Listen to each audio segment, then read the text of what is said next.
Magan, a fait manger, tu te concentres sur quelque chose parce que je vais t'interroger. Alors, d'abord Shabbat Tov. Est-ce que vous avez passé un bon Shabbat? Est-ce que vous étiez à la choule ce Shabbat? Ouais. Vous avez écouté la Torah ce Shabbat à la choule? Ouais. Est-ce que vous avez remarqué quelque chose de spécial Ouais. à la fin de la lecture? On l'a fini. Ça veut dire quoi, Chazak, Ça veut dire quoi? Chazak? Ça veut dire. Levez la main. Alors non, d'abord, alors, je répète ma question. Pourquoi est-ce qu'on a dit Chazak, Chazak, Vini, Chazak? Parce qu'on a fini les Khamouchar. On a fini les doucement.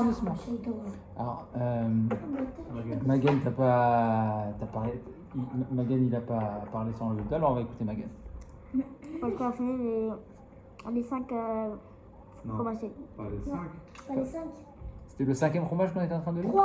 Non. On a fini le Sefer Vaikra, Chazak, Kalakavod. Ah, je sais qu'on avait fini un livre, mais je sais pas. Qu'est-ce que ça veut dire? Que Shabbat prochain, Je vais recouper. on va commencer un nouveau Sefer, un nouveau livre. Donc, on commence un nouveau livre. Ce livre s'appelle Bamidbar. Et qu'est-ce qui se passe? Donc, dans le début de la paracha, Hachem, il demande à Moshe de compter les Bnei Israël. Ok, dans un premier. Ah, bonne question. Alors, Il lui l'a aidé. comment on peut compter? Il y a plein de façons de compter. Ok, façon simple de compter, c'est de prendre quelque chose et on dit ça 1, 2, 3, 4, 5, n'est-ce pas? Et là, qu'est-ce qu'il a fait, Hachem? Il n'a pas dit, on va pas les mettre devant, on va dire 1, 2, 3, 4, 5. Il n'a pas fait comme ça. Qu'est-ce qu'il a fait? Tu sais, non, je peux dire. Tu peux dire. Il fait pas 1, pas 2, pas 3. Non, il n'a pas fait comme ça. Il a Ça, fait c'est- Aleph-Bet. Non, il n'a pas fait Aleph-Bet, il n'a pas fait pas 1, pas 2. Ça, c'est comme nous, on fait, on va en parler juste après. fait Malachim. Il a demandé à Moshe Rabbeinu que. Alors d'abord, il n'a pas compté C'est pas tout le avec des monde. pièces. Bravo, Razak. Il a compté avec des pièces. Exactement. Mais d'abord, il n'a pas compté tout le monde, il a compté les plus de 20 ans.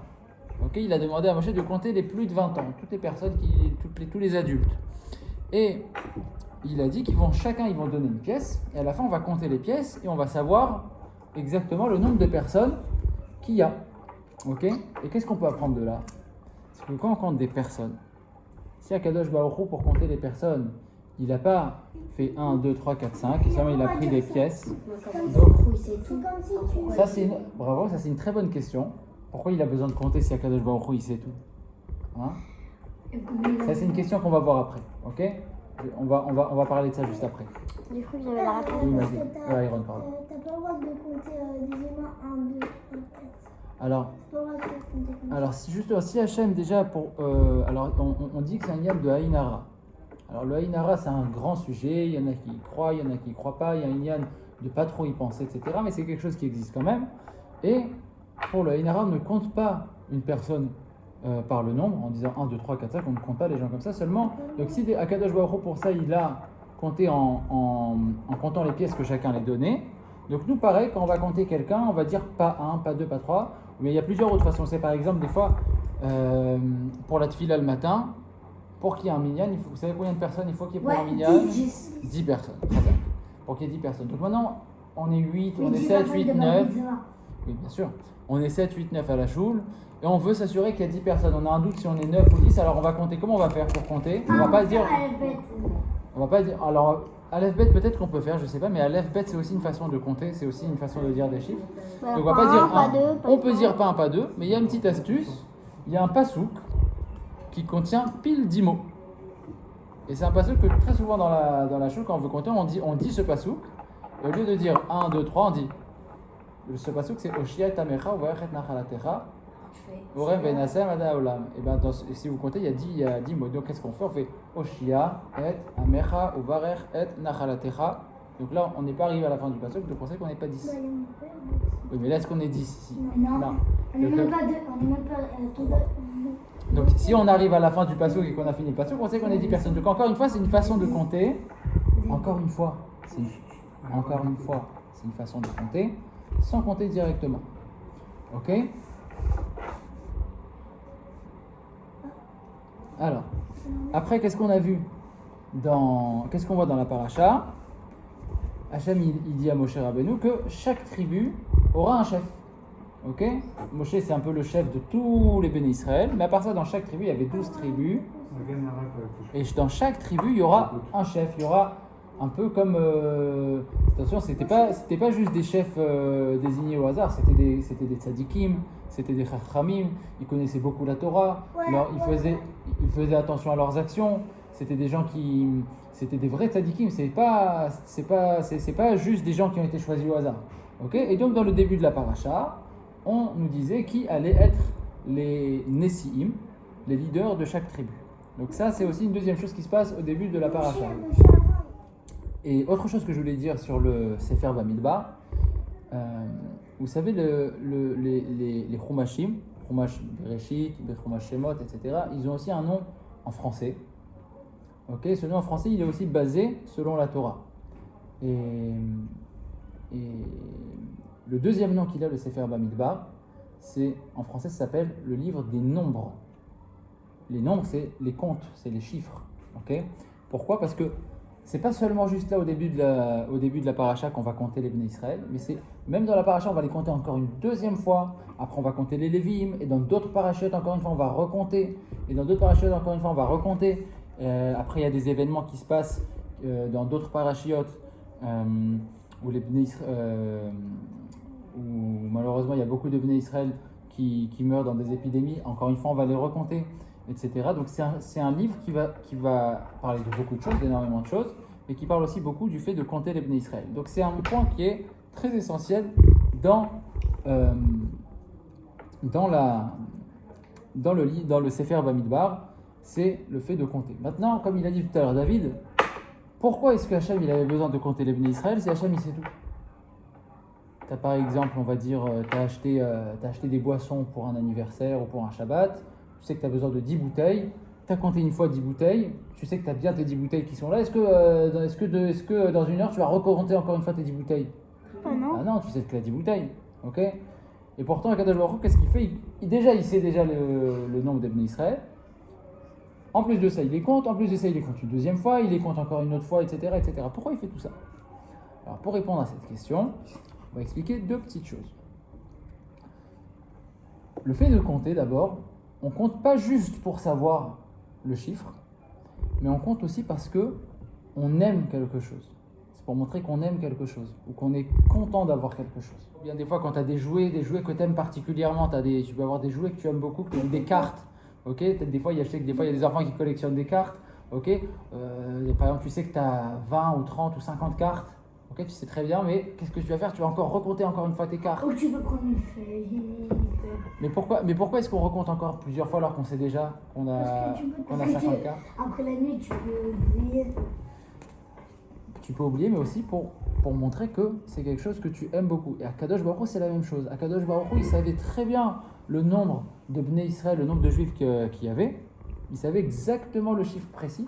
Mais seulement quoi? Pour montrer comment Kadosh Baruch Hu, il nous aime. Il nous a compté une fois, il nous a compté une deuxième fois, et une troisième fois, etc., etc. Ok? Maintenant, la question que je voulais vous poser, c'est comment est-ce que le fait de compter, ça montre l'amour?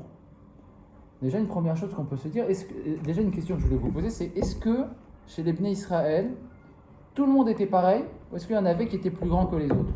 Il y avait des plus grands que les autres. Moshe Rabbeinu, par exemple, il n'était pas au même niveau qu'un simple juif.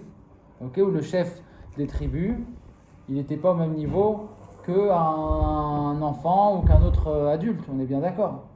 Et pourtant, Akadosh Baruch Hu, il les compte, et il les compte tous de la même manière. Donc quand Hachem il va compter 1, 2, 3, 4, enfin pas 1, 2, 3, 4, 5, mais quand on va arriver au chiffre final qui est de plusieurs centaines de milliers, et bien dans ce chiffre-là, on a inclus et Moshe Rabbeinu, et les chefs des tribus, et les grands, et les enfants, enfin pas les enfants, mais les jeunes et les moins jeunes, tous sans différencier. C'est la d'un mois, c'est la d'un mois, c'est la de ça. Et pourquoi on les comptait tous les mêmes si tous ne sont pas pareils? A priori, on ne peut pas avoir la même valeur si on les compte tous de la même manière. Hein? En fait, ça encore, c'est une façon aussi de montrer comment Kadosh Baruch Hu nous aime. N'est-ce pas que, par exemple, un papa ou une maman qui dit « Moi, j'ai 5 enfants, moi, j'ai 6 enfants, moi, j'ai 10 enfants, moi, j'ai 3 enfants, etc. » Elle ne va pas dire « Moi, j'ai un enfant qui est très intelligent, j'ai un autre enfant qui a fait l'armée, exactement, et j'ai une autre fille qui est déjà Elle dit j'ai 3 enfants, j'ai 4 enfants, j'ai 2 garçons, 3 filles. Et elle fait pas la différence. Elle fait pas la différence entre un fils qui a plus réussi, un fils qui a moins réussi, un fils qui gagne plus d'argent, un fils qui est plus intelligent, un fils qui est docteur ou un fils qui est rave. Il n'y a pas une différence d'amour entre tous ces enfants. Et donc pareil à Kadosh Baruch Hu. Kadosh Baruch Hu, c'est vrai qu'il accorde de l'importance, qu'il distribue certains rôles en fonction de l'importance de chacun. Moshe Rabbeinu, il avait le devoir de s'occuper de tous les béné Israël, mais ça ne change pas que Kadosh Baruch Hu, quand il s'agit de compter, de montrer l'amour qu'il a pour chacun, eh ben, il a le même amour pour le plus grand des Juifs, pour Moshe Rabbeinu, pour le plus simple. Comme un papa ou une maman, il a le même amour pour tous ses enfants et ça ne dépend pas, ça ne change pas grand-chose si cet enfant, il est intelligent ou pas, si c'est un enfant qui a réussi ou pas, etc. etc. Maintenant, troisième chose. Après, dans la paracha, Akadosh Baruch Hu, il explique à Moshe, parce que vous savez qu'on a dit que comment elle s'appelle la paracha et le Sefer, on a dit s'appelle Bamidbar. Ça veut dire quoi Bamidbar? Un désert. C'est quoi un désert? Un désert, c'est un endroit où il n'y a rien. Il n'y a quasiment que du sable, il n'y a presque rien dans le désert. Comme Moshe. Okay. Et qu'est-ce qu'ils ont fait les Bnei Israël quand ils sont sortis d'Égypte, avant de rentrer en Israël? Ils étaient dans le désert, ils étaient dans le Midbar. Donc ils étaient dans le Midbar, et pendant longtemps ils sont restés dans le Midbar. Attends, dit, un désert, on dit en hébreu Midbar. Ouais. Donc ils étaient dans le désert, et donc pendant longtemps ils ont campé, c'est-à-dire qu'ils ont installé des tentes pour s'installer et dormir sur place dans le désert. Des fois il restait un jour, des fois il restait une semaine, des fois il restait plusieurs mois, des fois il restait un an, voire plusieurs années, dans un endroit. Et après, ils pliaient tout le campement et ils voyageaient, ils avançaient dans un autre endroit. Alors oui, on a dit qu'ils étaient dans le désert. Et qu'est-ce qui se passait dans le désert? Ils devaient camper. Ils devaient installer leur tente, installer le Mishkan, parce qu'il y avait aussi le Mishkan. Le Mishkan, c'est comme le petit Beth Amikdash, qui se faisait avec des tentures. Des tentures, c'est comme des grands tissus et des barres, etc. pour pouvoir installer le Misbéach. Tout se pliait et se déplier de manière à pouvoir avoir un mini Beth Amikdash dans le désert. Comment ça se passait le campement? Donc là aussi, Akadosh Baruch Hu, il expliquait à Moshe de quelle manière ils allaient camper. Parce qu'on a dit qu'il y avait 12 tribus, et donc chacun avait une place fixe sur laquelle il allait se placer. Et donc, il y avait le Mishkan qui était au milieu du campement, et après, les campements, ils étaient divisés en 4. Donc il y avait 4 campements, et dans chaque campement, il y avait 3 tribus. On avait le Mishkan au milieu, le Shevet Lévi, la tribu de Lévi, elle n'était pas inclue, elle restait tout autour du Mishkan. Elle s'occupait du Mishkan. On va voir après comment ça se passait pour la tribu de Lévi. Et après, toutes les 12 autres tribus, ils étaient autour du Mishkan. Il y en avait 3 au nord, 3 à l'est, 3 à l'ouest et 3 au sud. Oui, David. Et aussi, si je me rappelle plus, je ne sais pas si c'est vrai ou pas, qu'ils n'ont pas compté les Lévites. Exactement. Mais les Lévites, il n'y avait pas de Lévites. Il y avait des Lévites. À l'école, on y va dans le fromage pas. Ah, Chazak. Exactement. Et donc, en fait, les Lévim, ils ont été comptés à part.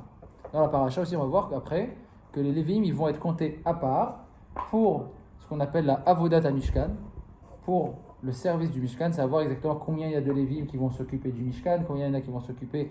Alors après, on va voir les rôles de chaque Lévi, ça c'est à la fin de la paracha.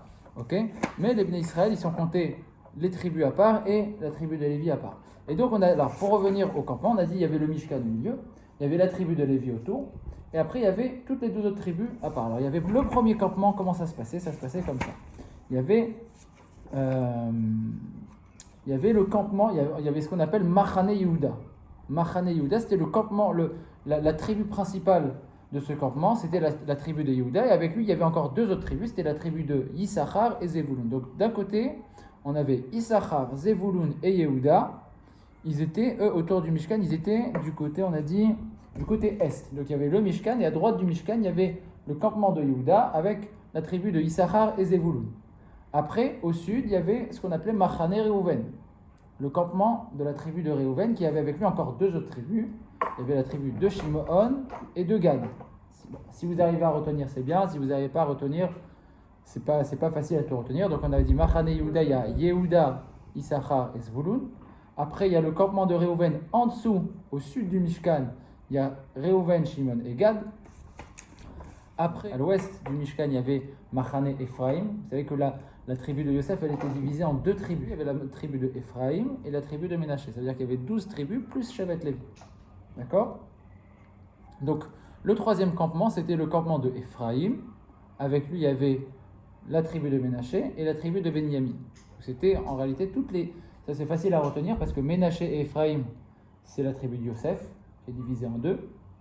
Et Binyamin, c'est la tribu de Binyamin. Yosef et Binyamin, c'était les deux frères qui étaient les enfants de Rachel Imenu.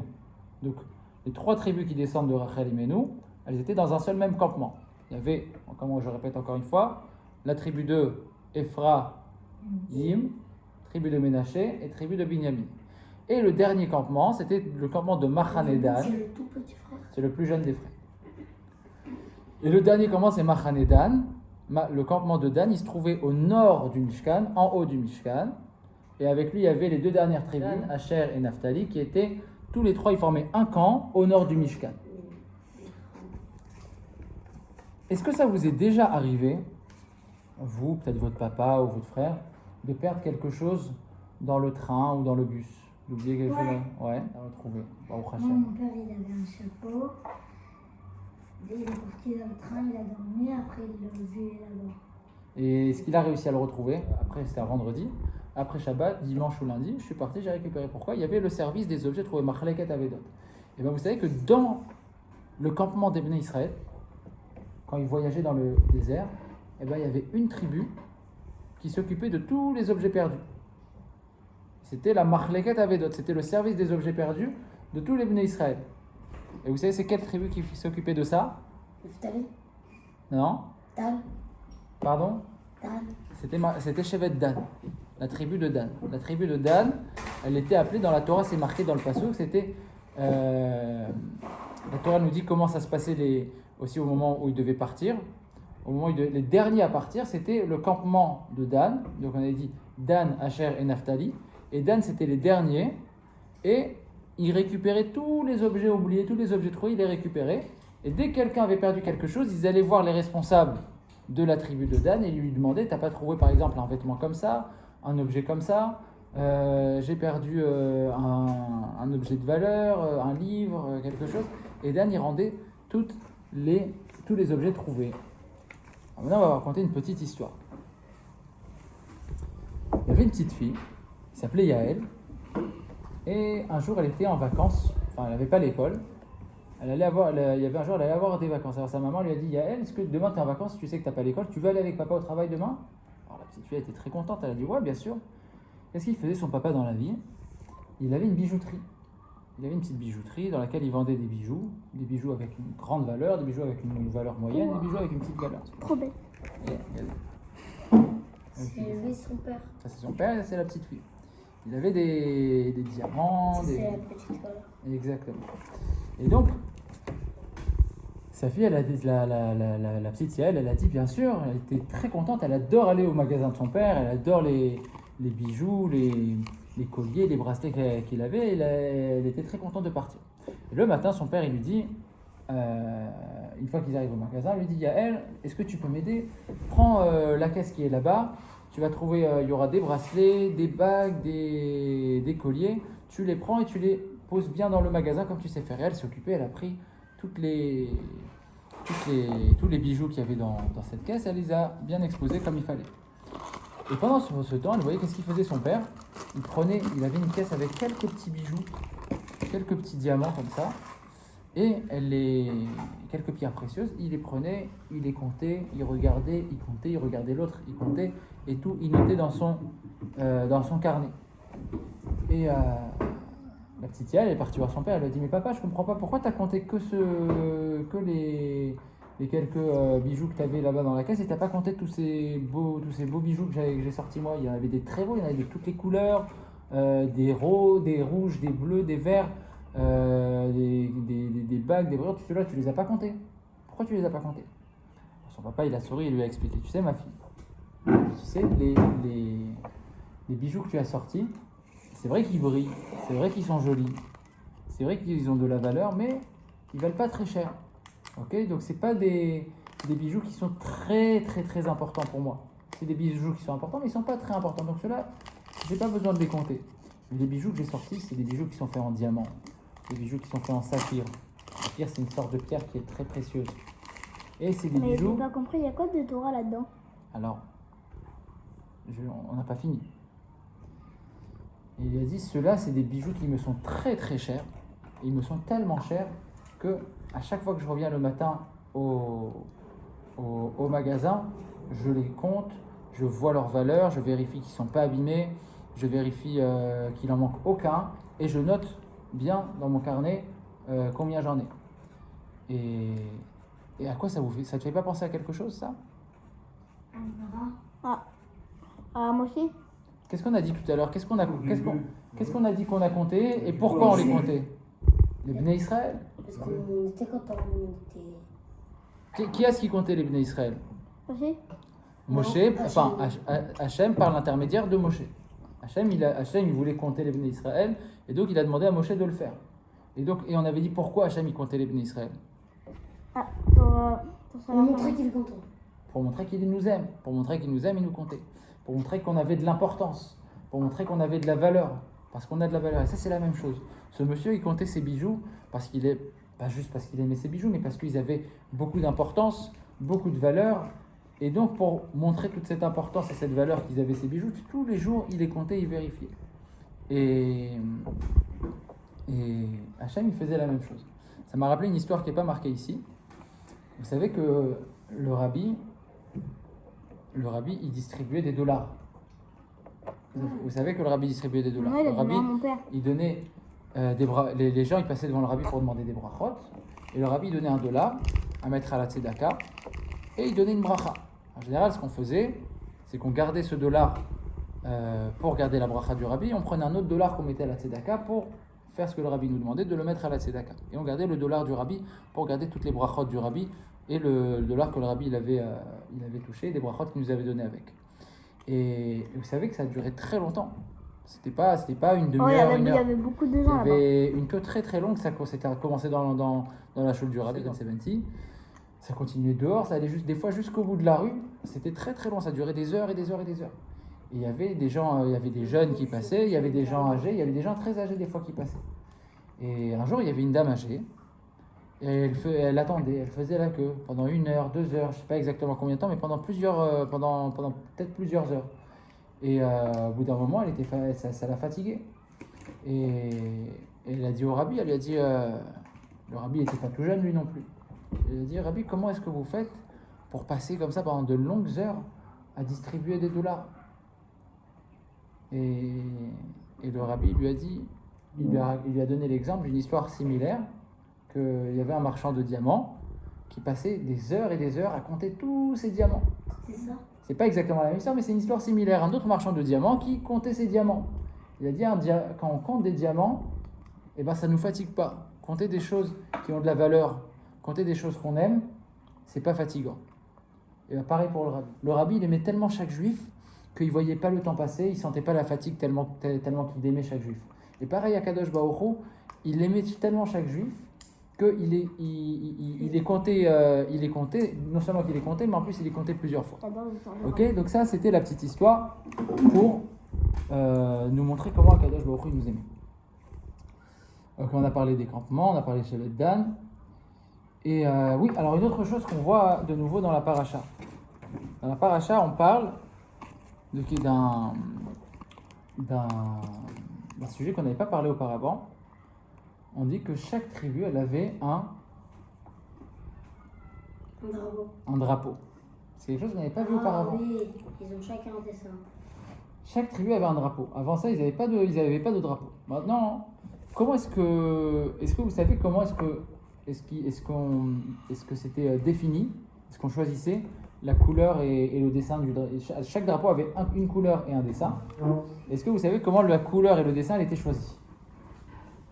Par rapport à ce qu'il fait. Ça veut dire quoi? Que s'il fait du vin, il a un drapeau rouge ou violet? Par rapport à si- leur force, non? Hein? Leur force, non? La force, elle a une couleur?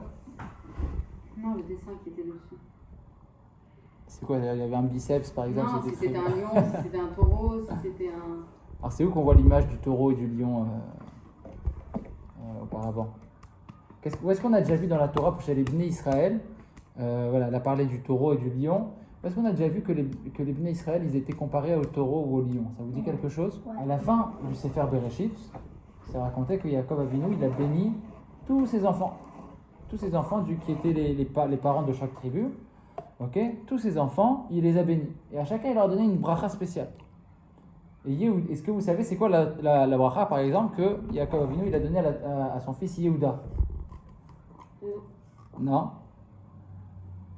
Yehuda, Yaakov Avinu, il lui a donné la bracha d'être fort comme un lion. Ah, et après, on descend le lion. Et par exemple, et Asher, il lui a donné la bracha qu'il allait avoir beaucoup d'abondance. Et il a dit que dans qu'il aura tellement tellement d'abondance qu'il pourrait tremper ses pieds dans l'huile. Ça veut dire qu'il aura beaucoup d'oliviers et qui vont lui donner beaucoup d'huile et qui vont lui donner la possibilité d'avoir beaucoup d'argent et beaucoup d'abondance. Ok, c'est une image pour nous dire que la tribu de Asher, elle est comparée à l'olivier, l'arbre qui donne les olives. Vous pouvez voir là ici dans le dessin par exemple. Ici on a un lion, ici on a un arbre qui ressemble à l'olivier. Ok, et ça qu'est-ce que c'est? Ok, le Rochen, c'était le pectoral, c'était comme un petit tableau que le Kohen Gadol il portait sur lui. C'est-à-dire que la première pierre, elle correspondait à la tribu de Réhouven. La deuxième pierre à la tribu de Shimon, etc. Juste pour les 12 tribus. Ça c'est autre chose, Nahon, c'est vrai. Et chaque pierre, c'était une pierre spéciale qui avait une couleur différente. Ok? Et donc, il y avait des pierres qui étaient de couleur bleue, il y avait des pierres qui étaient de couleur rouge, d'autres qui étaient de couleur verte, etc. etc. Et donc, chaque tribu correspondait sur le pectoral, sur le Rochen du Kohen Gadol, elle correspondait à une couleur, la couleur de sa pierre. Ok? Vous savez, en français, il y a une pierre précieuse, par exemple, qui s'appelle le saphir. Si je ne me trompe pas, le saphir, c'est bleu. Par rapport à la pierre. Exactement. Le saphir, c'est une pierre précieuse avec laquelle on fait des bijoux. C'est une pierre qui est bleue. Le rubis, c'est une pierre précieuse aussi. C'est un bijou. C'est une pierre qui est rouge. C'est une pierre précieuse qui est rouge. Et il y a des pierres précieuses comme les diamants qui sont blancs, qui n'ont pas de couleur. Et il y a des pierres qui ont des couleurs. Ok? Et le Kohen Gadol, il avait des pierres précieuses sur son crochet qui avaient chacune une couleur. Et donc, la couleur du drapeau, elle correspondait à la couleur de la pierre de chaque tribu qui avait sur le crochet. Et donc, la couleur du drapeau, on a dit, c'est la couleur de la pierre. Et le dessin du drapeau, c'était par rapport à la bracha que Yaakov Avinu avait donnée à chaque tribu. C'est clair? Donc, il y avait deux choses. Il y avait la couleur de la pierre et le symbole de la bracha que Yaakov Avinu il avait donné. Yehuda, il avait la bracha du lion. Sa pierre, elle était bleu clair. Si je ne me trompe pas, il y a le topaz. C'est une pierre. Voilà. Parce que la pierre, tu vois, qu'il y avait sur le Rochen du Kohen, elle était, tu vois, la quatrième. Yehuda, c'est le quatrième. La quatrième, elle est bleue. Donc sa pierre, elle est bleue. Donc son drapeau, il était bleu. Et le dessin, c'était le lion. Asher, sa pierre, elle était violette. Ok? Et sa bracha, c'était l'olivier. Donc il y avait un olivier sur un drapeau violet. Et comme ça pour chaque tribu. Chaque tribu, ils avaient la couleur de leur pierre et le dessin de la bracha de Yaakov Avinu. Ok? Et on a vu maintenant les campements des 12 tribus et leurs drapeaux. Et de qui on n'a pas parlé? On n'a pas parlé de la tribu de Lévi. La tribu de Lévi aussi, elle était autour, on a dit tout à l'heure qu'elle était autour du Mishkan. Mais la tribu de Lévi, vous savez, elle était divisée en 3 familles. Lévi, il y avait Yaakov Avinu. Parmi ses enfants, il y avait son fils Lévi, de qui vient descendre la tribu. Et Lévi, il a eu 3 enfants. Et de ces 3 enfants, il y a eu 3 grandes familles. Premier enfant qui s'appelait Kehat. Gershon, Kehat ou Mori. Gershon le premier, pardon. Le premier s'appelait et Merari. Gershon, c'était le premier enfant de Lévi. Après, il y avait Kehat. Et après, il y avait Merari. C'était les 3 enfants de Lévi. Et de ces 3 enfants, eux, ils ont eu encore des enfants, qui eux encore ont eu des enfants. Ça a formé les 3 grandes familles des Lévi'im. il y avait les familles qui ont été appelées Kehati, Gershoni et les familles Merari. Ok, c'est comme ça que ça a commencé un peu les familles et les noms de famille. Ok, donc comment est-ce qu'ils étaient placés, les Lévi'im, autour du Mishkan? Alors, il y avait les familles de Gershon. Les familles de Gershon, ils étaient à l'ouest du Mishkan, donc il y avait le Mishkan, et sur le côté gauche du Mishkan, tout près du Mishkan, il y avait, on a dit la famille de Gershon. La famille de Gershon, c'est pas la famille de Moshe et Aaron, ok? Eux, ils étaient sur la gauche du Mishkan, et ils avaient un rôle principal. Je t'écoute David 2 secondes. Donc le rôle, retenez bien le rôle de la famille de Gershon, c'était de s'occuper des tentures du Mishkan. C'était tout. En fait, le Mishkan, il y avait tout il y avait les murs qui étaient autour. Les murs qui étaient autour, ils étaient faits avec des bâtons, des piliers, ok, comme un filet en métal qui était mis tout autour, et un grand tissu en cuir qui était posé tout autour du Mishkan. Eux, ils s'occupaient de ça. La famille de Gershon, ils s'occupaient de tous les tissus, de les plier, de les déplier, de les ranger, de s'assurer qu'ils soient pas déchirés, de les recoudre s'ils se déchirent, de voir qu'ils soient pas abîmés, de les nettoyer, de les ranger. Donc eux, ils s'occupaient de tout ça, de tout démonter les tentures qui faisaient le mur du Mishkan tout autour. Gershon et Nadiz étaient à gauche du Mishkan. Ils s'occupaient de tous les murs et les tentures qu'il y avait autour du Mishkan. Donc après, on a dit il y avait Kehat, c'était le deuxième fils de Lévi, la deuxième famille des Lévi'im. Okay, il y avait la première famille des Lévi'im, c'était les familles de Gershon. Maintenant, il y a la deuxième famille des Lévi'im, c'était la famille de Kehat. Eux, ils étaient au sud du Mishkan. Donc il y avait le Mishkan et en dessous, au sud, il y avait toutes les familles qui descendaient de Kehat. Et eux, qu'est-ce qu'ils s'occupaient? Ils s'occupaient de tous les ustensiles qui étaient Kadosh. Le Mishkan, le Misbéach. Il y avait le Misbéach sur lequel on faisait les korbanot. Il y avait un autre plus petit Misbéach sur lequel on faisait les kétoret, sur lequel on mettait les épices qu'on brûlait pour faire les bonnes odeurs. Il y avait le Aaron HaKodesh, l'armoire dans laquelle il y avait les louchot. C'est eux qui s'occupaient de le porter, de le ranger, de le poser, etc. C'est eux qui avaient le rôle de s'occuper de tout ça. Okay, donc ça, c'est la tribu de Kehat. Okay, la tribu de Kehat, on a dit, il y avait Moshe Rabbeinu et Aaron qui descendaient de la tribu de Kehat. De la famille de Kehat. Et ensuite, pour finir, la dernière famille qui composait la famille des Lévi'im, c'était la famille de Merari. Et Merari, qui a eu plusieurs enfants, qui ont eu plusieurs familles, donc ça formait aussi une famille de Lévi'im. Lui, il se mettait au nord du Mishkan, et lui, il s'occupait des fondations du Mishkan. Il s'occupait des poteaux. Donc on a dit tout à l'heure, Gershon, il s'occupait des tentures et des filets. Il y avait les filets en métal qu'on mettait tout autour et les tentures, les tissus pour former les murs. Lui, il s'occupait, Merari, enfin pas lui, mais c'est-à-dire les familles de Merari, il s'occupait de tout ce qui était les poutres, les poteaux, les bâtons, les choses qu'on plantait, les rampes qu'on plantait pour c'était toute la structure du Mishkan, la structure en dur du Mishkan, c'est eux qui s'occupaient de tout monter. Ok, c'est comme exactement, comme des fois par exemple quand on fait une tente, on met d'abord des barres en métal, on plante au sol, après on met une barre ici, une autre barre ici, une autre barre là-bas, une autre barre là-bas, etc. Ça fait toute la structure sans les murs, et après on met, aujourd'hui on se sert beaucoup des tissus en plastique, on met tout un tissu en plastique autour et ça fait une belle tente. Et donc eux, la famille de Merari s'occupait des poteaux, la famille de Gershon ils s'occupait des tissus, et la famille de Kehat ils s'occupait des kelim, des ustensiles du Mishkan. Voilà pour la paracha de Bamidbar. Voilà, on a fini. On a fini.